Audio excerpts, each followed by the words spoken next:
I married the same man 7 times, and for the sake of his white moonlight, my husband divorced me 7 times as well. When we got married the first time, he said to me, "For the rest of my life, I will only love you." But every time his white moonlight returned to the country, the man would change his tone. "Can't you be a little more sensible? Do you really want Virginia to bear the reputation of seducing a married man?"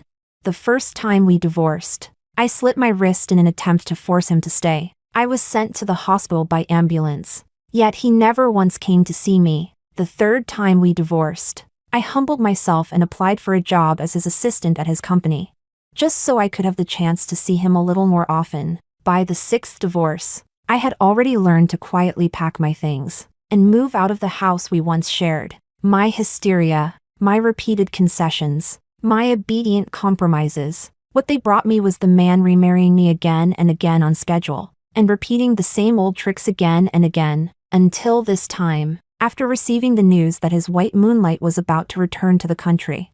I personally handed him the divorce agreement. As usual, he casually set a time with me for remarriage, but what he didn't know was, this time, I would leave for good. Chapter 1. Virginia has returned to the country. Let's get divorced. With a blank expression, I handed the divorce agreement, already signed by me, to my husband Joel. For a brief moment, the man looked stunned, but he quickly regained his composure and signed his name on the agreement with practiced ease. This was the first time I had taken the initiative to hand him the divorce papers. Yet just like the previous 6 times, he casually made the same promise. "Once she leaves in a month, I'll remarry you." In the past, those words never gave me the sense of security I wanted. I might even have forced him to swear an oath or put it in writing. But this time, my heart remained completely calm. So calm that I didn't even feel the desire to respond. "Miriam, are you listening to me?"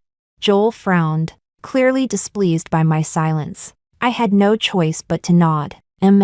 But my hands didn't stop moving. I folded my clothes one by one and packed them into the suitcase. Whenever Joel said we would remarry, he always kept his word. In the industry, he was known for honoring his promises. That was undeniable. It just so happened that our relationship hardly resembled a marriage. Instead, we were more like Party A and Party B of a contract, periodically terminating and renewing our agreement. Each time we dutifully signed papers called marriage certificates and divorce certificates. 2 such contracts every year. Up until now, I had signed 12 of them. I still remembered how he told me at our wedding that he would never betray me during our marriage, and he had indeed kept that promise. After all, once we divorced, who he chose to be with was his freedom. The price was simply that I became a toy in the social circle, someone he could summon whenever he wished and discard whenever he pleased. Yet my unusual calm today seemed to make Joel uneasy. After all, during our previous divorces, my hysterical behavior, even the times I hurt myself, had left a deep impression on him. Watching me pack my luggage faster and more skillfully than the last time, he spoke awkwardly. "Maybe, this time I should move out instead." Click. The large suitcase snapped shut, interrupting Joel before he could finish. I already told my best friend I'll stay at her place for a few days, but Joel seemed to suddenly remember something. His expression turned even worse than before. "You're not planning to play hard to get again, are you? Pretending to be an assistant so you can sneak into my company and keep watch on me? Miriam, can't you have a life of your own? Can't you live without a man?" In that instant, I understood the meaning behind his words. He simply didn't want me going to his company and interfering with the sweet time he planned to spend with Virginia. After all, Virginia rarely returned to the country. Joel naturally wanted her to stay by his side every moment. In the position of executive assistant. Chapter 2. After our second divorce, I successfully applied to become Joel's assistant, holding a latte made exactly the way he liked it. I pushed open the door to his office full of anticipation. What I saw, however, was Joel passionately kissing Virginia as she sat on his lap. I lost control and lashed out at Virginia. Joel slapped me across the face, knocking me to the ground. Outside the office, a crowd had gathered to watch the commotion. Everyone still believed I was the president's wife, and their eyes toward Virginia were filled with undisguised contempt. In order to prevent Virginia from becoming the subject of gossip, Joel ignored my tearful head shaking. snatched my handbag away, and dumped everything inside onto the floor. The dark red divorce certificate lay there like a gaping mouth, revealing to everyone the true relationship between Joel and me. From that day on, every time we divorced, Joel would announce it publicly on his social media. Everyone knew that the woman Joel loved was Virginia, and that I was the shameless one who refused to leave his side. But this time, Joel's worry was unnecessary. Without hesitation, I picked up my suitcase. "Don't worry, I won't come back to disturb you again." Joel stared at me suspiciously for a moment. Only when I pulled the door open and stepped out did he hurriedly remind me, "Don't forget, we're remarrying on the 13th next month." I couldn't help but pause in a daze. What a coincidence. The day I was leaving the country was also the 13th. Chapter 3. After Virginia returned to the country, Joel truly never thought of me again. And I also stopped acting like I used to after every divorce, frantically tracking Joel's whereabouts and trying to appear at every place he might go. Instead, I spent carefree days with my best friend Roxana, hot pot with milk tea every meal, late night barbecue skewers with beer. Before I knew it, there were only 20 days left before my departure abroad. That day, Roxana and I were waiting for our food in a restaurant when we unexpectedly ran into Joel and Virginia. Joel had his arm wrapped around Virginia's waist. The two of them walked in laughing and chatting, looking perfectly matched. "Miriam?"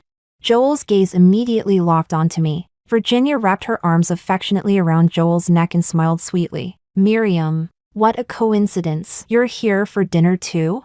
When she noticed my gaze on Virginia, Joel instinctively stepped forward and shielded her behind him. I knew he was afraid that I would do what I had done before, rush forward and attack Virginia. But not only did I not do that, I even held back Roxana, who was about to stand up for me. I simply smiled indifferently. Yes, what a coincidence. Sensing my retreat, Virginia's smile became even more brazen. "I'm sorry, Miriam. Joel promised to reserve this place just for me tonight, so I'm afraid you'll have to find somewhere else to eat." She shook Joel's arm coquettishly. "Right, Joel? You should say something, or Miriam might think I'm deliberately targeting her." When Joel met my calm gaze, hesitation flashed across his face. But in the end, he nodded at me. He didn't say a single word, yet it was worse than saying many. Roxana had already rolled up her sleeves, but I gently pressed down on her arm. "It's fine, we can go somewhere else. Somewhere else. Somewhere without Joel." With my departure abroad approaching, I didn't want to waste any more time arguing with my ex-husband. After all, as a proper ex, shouldn't I treat Joel like he was already dead?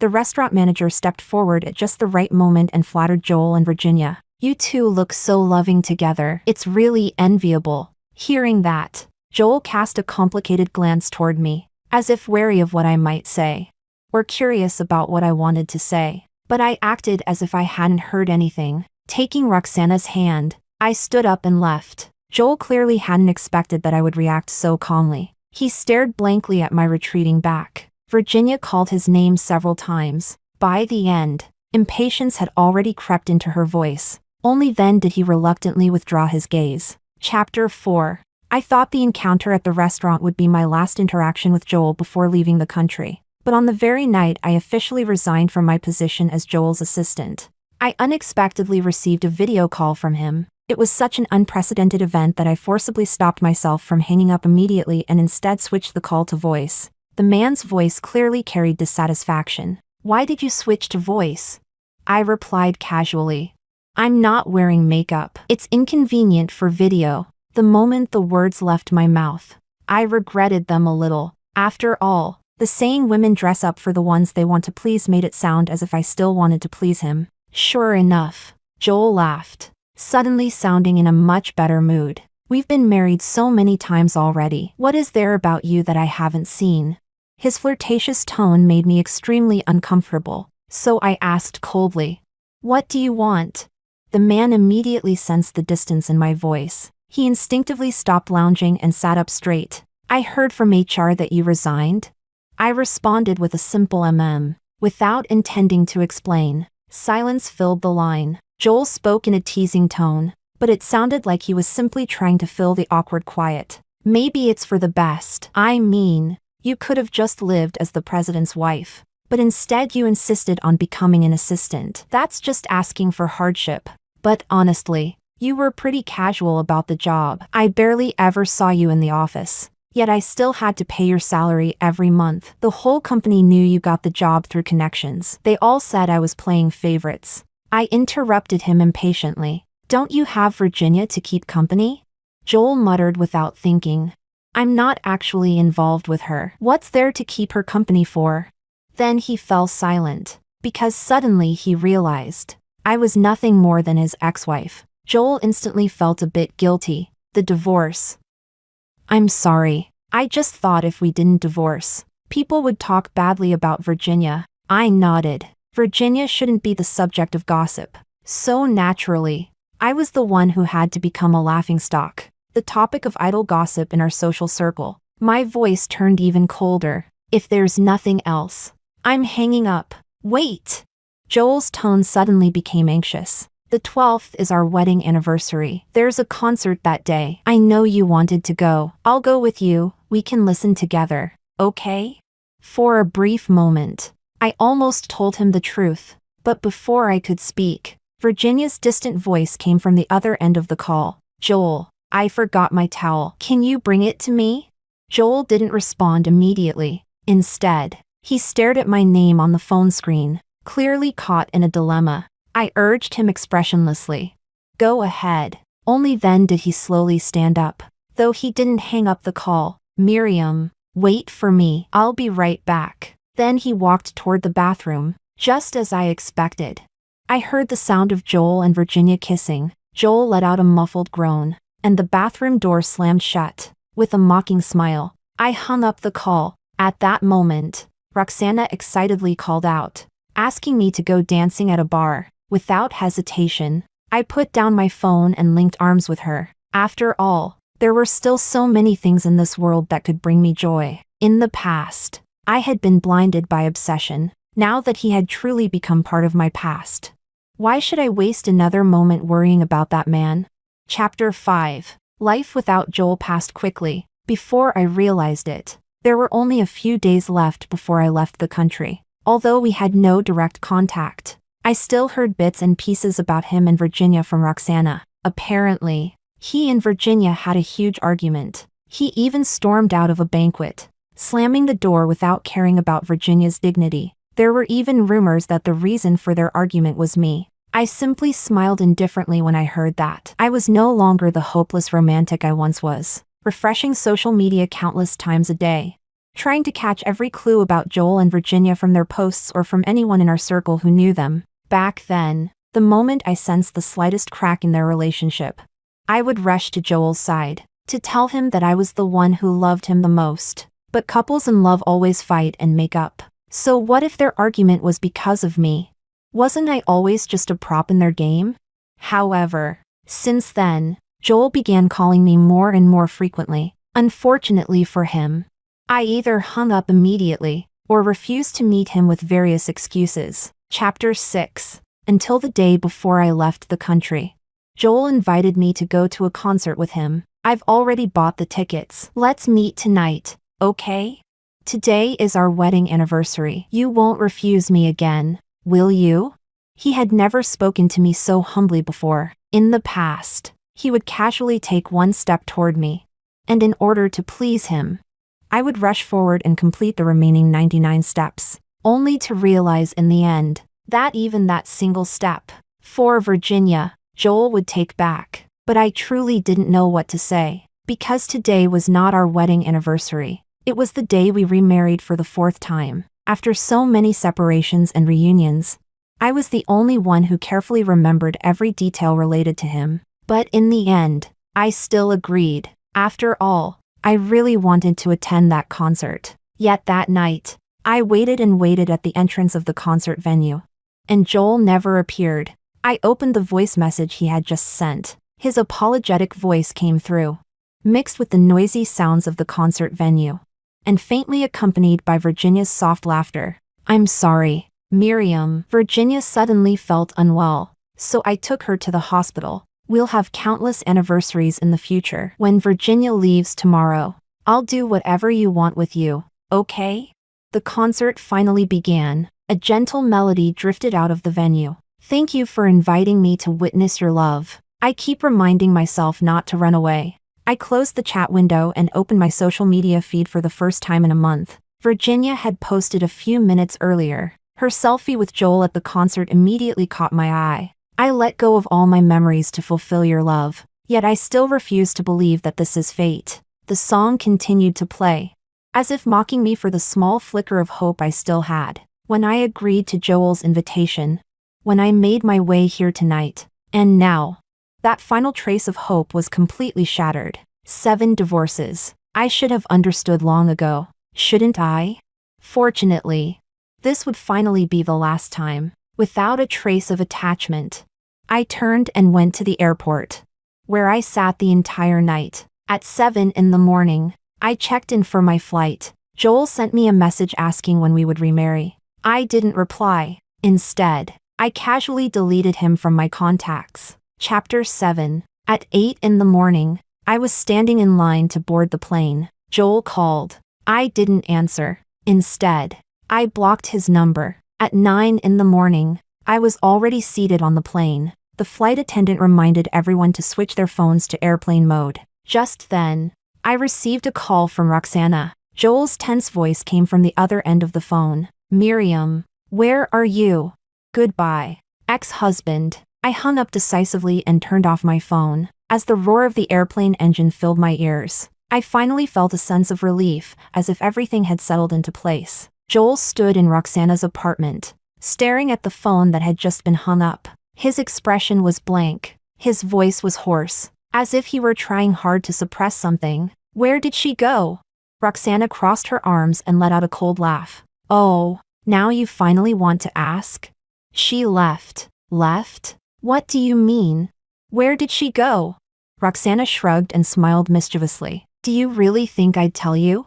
Joel's gaze instantly turned cold. Roxana, I don't have time to play games with you. Oh, getting anxious now? Roxana rolled her eyes and walked to the door, pulling it open. Leave. You're not welcome here. Joel remained standing where he was, his expression dark and uncertain. We agreed to remarry today. She can't just disappear like this. Oh, remarry? Roxana covered her mouth dramatically and laughed. Joel, what do you think a marriage certificate is? A supermarket loyalty card? If you collect 7 of them, do you get a prize? Joel's pupils shrank sharply, as if she had struck a thought he refused to admit, but he quickly suppressed his emotions and said coldly, You'd better tell me where she is. She even blocked your number. Can't you see it yet? Roxana lifted her chin mockingly. Joel, Miriam isn't coming back. Joel finally lost his patience. He slammed his palm hard against the armrest of the sofa. She can't just disappear like this. What happens between us is none of your business. Oh, none of my business? Roxana sneered. She pulled a stack of documents from a drawer and threw them in front of him. Then take a look at these and see whether you still have any right to interfere in her life. Joel lowered his head. His breathing suddenly stopped. There was my resignation letter, my bank account closure records, and a one-way plane ticket with the destination deliberately obscured. Do you understand now? Chapter 8. Roxana laughed cruelly. Joel, she's completely given up on you. Joel's fingers tightened until his knuckles turned white. His voice squeezed out through clenched teeth. She can't leave. You don't deserve to keep her. Roxana shoved him hard and pushed him straight out the door. Now get out. At the airport, the plane had already taken off. Joel's car sped to the airport like a madman. He rushed straight into the terminal but was stopped by the staff. Sir, you can't go in. Joel's face turned deathly pale. He immediately pulled out his business card. I'm the chairman of a major corporation. Stop all flights immediately. The staff member looked helpless. Sorry, sir, the flight has already taken off. If you need anything, you can contact the airline to reschedule. Joel shoved the man aside and immediately called his assistant. Find out where Miriam went. Now, immediately. On the other end of the phone, the assistant replied nervously. Boss. Miss Miriam's ticket was purchased anonymously. We can't find the destination. Chapter 9. Joel felt as if the blood in his veins had frozen. She had actually gone this far? Joel immediately contacted a private investigation agency. You must find her. His voice was hoarse, his eyes bloodshot, as if he had finally realized. This time, I truly didn't want him anymore. Joel returned home mechanically. The moment he pushed the door open, he smelled a familiar fragrance of food, sweet lotus root and pork rib soup. It was Miriam's specialty. His heart suddenly skipped a beat, and a flash of wild joy appeared in his eyes. Miriam, you're back? He almost stumbled as he rushed into the kitchen, his eyes filled with excitement and anticipation. But the moment he saw the person in the kitchen, his expression froze. The smile on his face faded little by little. It wasn't her. Virginia stood there in a white silk nightgown, slowly stirring the soup in the clay pot. When she saw him return, she immediately revealed a sweet smile. Joel, you're back? All his hope vanished instantly. Joel's face turned cold. Didn't you already go back overseas? He clearly remembered sending Virginia to the plane himself. I came back. Virginia put down the ladle and stepped closer, her slender fingers sliding onto his chest. Joel, I couldn't bear to leave you. I want to be with you. This time, I'm not leaving. She raised her head, determination shining in her eyes. Let's get married. Joel looked at her as if he had heard the most ridiculous joke. He shoved her away. Married? Virginia, who do you think you are? Virginia's face stiffened. What do you mean? I mean, Joel's voice was cold as ice. The person I want to remarry is Miriam, not you. Impossible. Virginia screamed. Joel, you dumped Miriam for me so many times. Now you're pretending to be devoted? A flash of embarrassment crossed Joel's eyes before it turned into deeper coldness. I divorced her just to protect your reputation, not because I loved you. If you hadn't kept clinging to me all these years, Miriam wouldn't have left. Virginia's face turned deathly pale before flushing bright red. You're lying. If that's true, why did you remarry her every single time? Because. Joel suddenly stopped. A moment of confusion flickered in his eyes. Because I promised her. Only then did he realize. The person he had truly cared about all along was the Miriam who waited at home for him with shining eyes. Virginia suddenly burst into laughter, her voice sharp and piercing. Joel, have you finished pretending? Chapter 10. She stepped closer and closer. Who was the one kissing me in the office? Who rushed to find me every single time after you divorced? Do you really think you can lie to yourself? You clearly love me. Joel suddenly grabbed her wrist, gripping so hard it felt as if he might crush the bone. Shut up. Did I hit the truth? Virginia endured the pain, her eyes filled with venom. Now that Miriam couldn't stand your hypocrisy and left, you suddenly want to pretend to be devoted? You deserve it. She screamed hysterically. You deserve to never find her again for the rest of your life. Joel's eyes turned blood red. He raised his hand and slapped her hard. The sharp sound of the slap echoed through the empty villa. Virginia staggered back a few steps, clutching her cheek in disbelief. You dare hit me?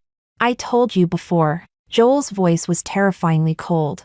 If you hadn't provoked Miriam again and again, she wouldn't have left. Now you will leave this country. Immediately. He pulled out his phone and called his bodyguards. Come here now. Escort Miss Virginia back to where she belongs. Virginia panicked completely. You can't treat me like this. Joel, I love you so much. Her words were cut off by the sound of the front door opening. 2 bodyguards in black dragged her outside. Her screams gradually faded into the night. Joel stood there silently, looking at the overturned bowl of soup on the floor. He slowly crouched down. The fragrance of lotus root and pork rib soup spread through the room, just like the person who would never return again. Chapter 11. When the plane landed on a foreign runway, I looked at the unfamiliar scenery outside the window and felt as if a lifetime had passed. As soon as I walked out of the passageway, I saw my father's slightly hunched figure. The once formidable business tycoon now had completely white hair at his temples. The moment he saw me,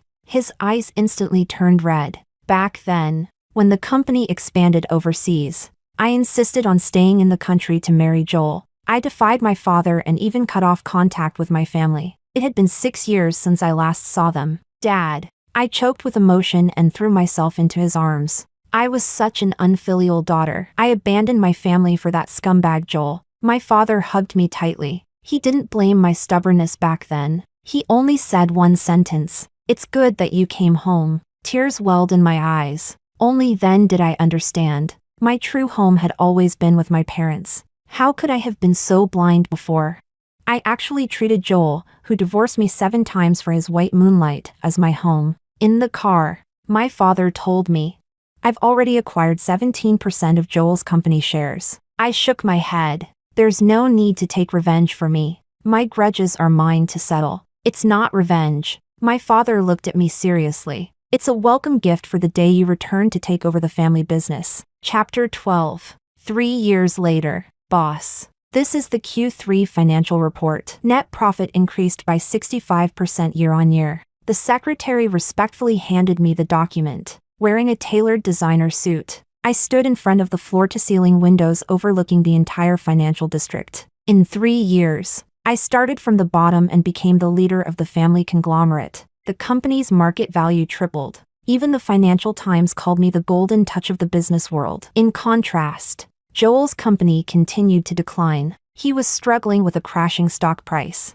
All these years, he had never stopped searching for me, until the day he saw me again, on the giant screen at my company's annual press conference. Joel stared at the 85-inch display. 3 years later, the woman on the screen walked confidently in new Jimmy Choo heels. Her sharply tailored Max Mara suit made her silhouette look as sharp as a blade. When the camera zoomed in as she signed documents, the custom wedding ring he once gave her was nowhere to be seen. Book the earliest flight to New York. Joel grabbed his jacket, knocking over a cup of coffee. The dark liquid spread across the disastrous third-quarter loss report. "No, apply for a flight route. I'll use my private jet." His assistant panicked. "But you have a meeting with the bank in 30 minutes. Get out of my way."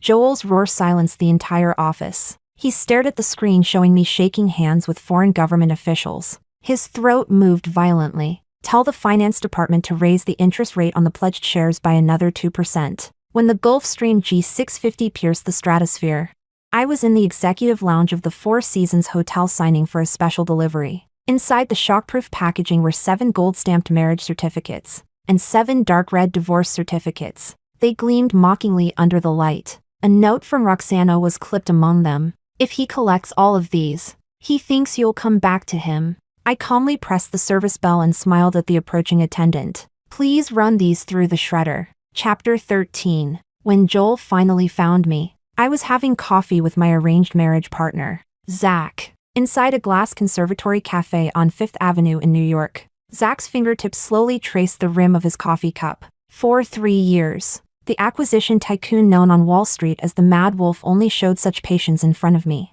3 years and 4 months since I met you. He suddenly took a blue velvet box from the inner pocket of his suit. I've decided to stop counting the days. The moment the velvet box opened, the sunlight in the glass house seemed to gather on the emerald-cut diamond, a rare 12-carat pink diamond, surrounded by more than 20 top-grade white diamonds like stars around the moon.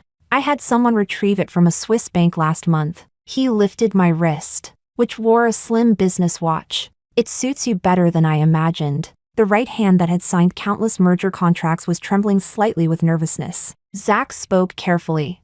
"If you don't want to wear it on your ring finger yet, it can be a necklace first." I smiled and shook my head. Just as I was about to let him place the ring on my finger, a sudden crash of shattering tempered glass interrupted my words. Amid flying shards of glass, Joel burst in like a wild beast out of control. His handmade leather shoes crushed the broken glass with a grating sound. "Miriam!" His bloodshot eyes locked onto the hands Zach and I had clasped together. "You're my wife. What do you think you're doing? This is bigamy. It's illegal." Zach knew everything about Joel and me. He recognized Joel instantly and stepped forward to shield me. "You and Miriam divorced long ago. She's a free woman now. She can marry whoever she wants." "Shut up." Joel slammed his palm onto the table, knocking over a cup of coffee. The coffee dripped down onto his suit trousers. "She's my wife."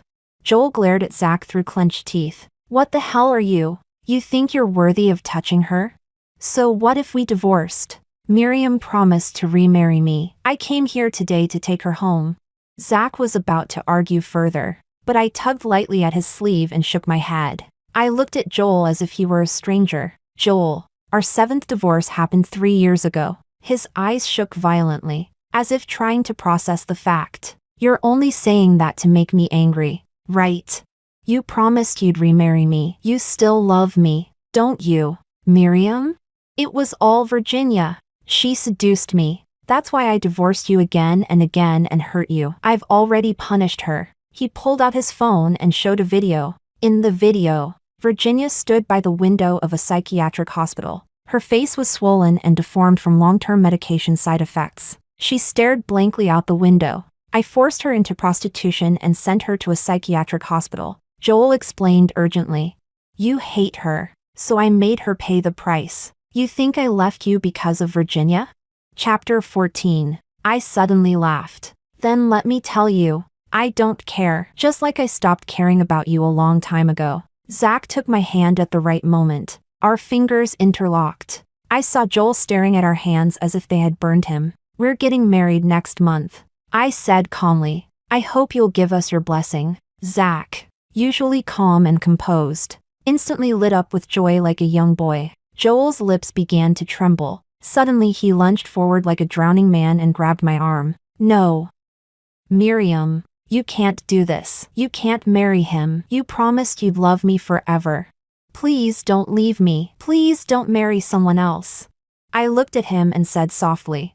7 years ago, when you divorced me for Virginia for the first time, I knelt and begged you just like this. I slit my wrists trying to make you stay. Blood covered half the room. But you walked out to find Virginia without even turning your head. Even the ambulance was called by the butler. I stayed in the hospital for a month. You never came to see me once. Zach wrapped an arm around my shoulders. Only then did I realize my body was trembling. Zach's voice was gentle and deep. It's okay, Miriam. It's all in the past. Let's go. Joel suddenly collapsed to his knees, ignoring the stares of everyone around. He clutched my legs desperately. You can't leave. I can't live without you. For 3 years I never stopped looking for you. I searched the entire world. I looked down at his disheveled hair. The face that once obsessed me was now twisted with tears and despair. Strangely, my heart felt as still as dead water. Joel, Zach said calmly, touch my fiancé again and tomorrow's headlines will be about the last 7% of your company's shares being shorted.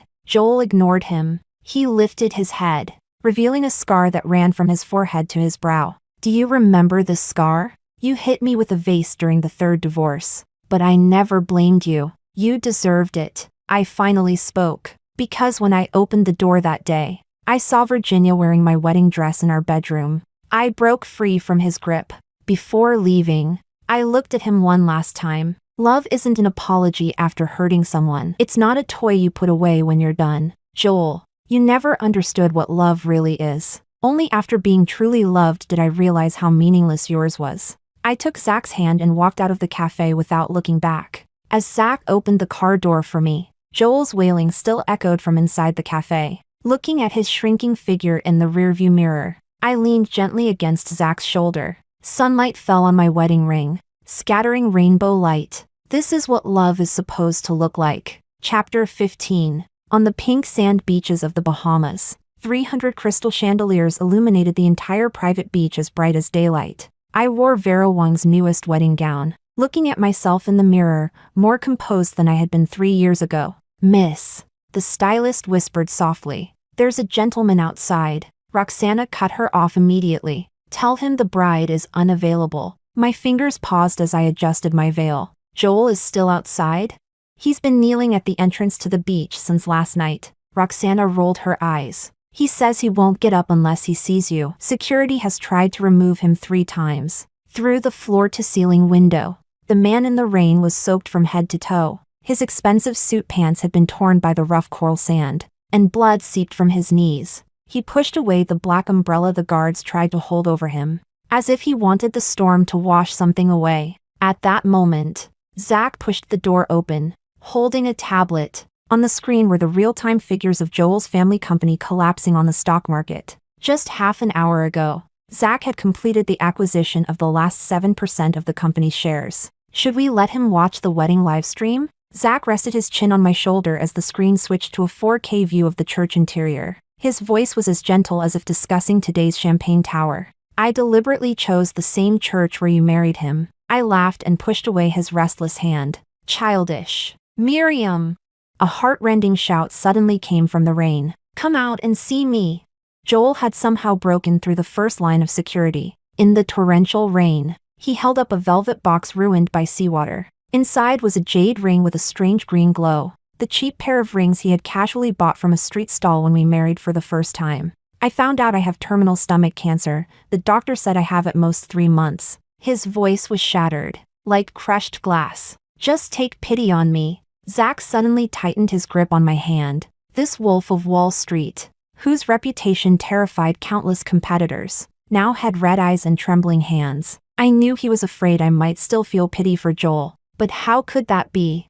I squeezed Zach's palm gently and shook my head to the butler. It's time for the ceremony. The moment the pipe organ began to play, a heavy thud sounded from the beach. Through the stained glass windows, I saw Joel collapse into the tide like a dead tree trunk. The velvet box holding the ring was carried away by the waves, drifting slowly toward the deep blue sea. Chapter 16. Joel was sent to the hospital. 3 weeks later, he died alone in a VIP ward, signing an organ donation agreement before his death. A month later, Roxana sent me a voice message. The psychiatric hospital called. Virginia bit through her own trachea this morning. In the 2nd year of my marriage, I gave birth to a beautiful daughter for Zach. Outside the window, dusk slowly settled and neon lights began to glow. Zach held our daughter in one arm while intertwining his fingers with mine. The wedding ring on my finger melted into golden light in the sunset. Those who once caused us pain eventually became nothing more than insignificant stains on the pages of a fairy tale.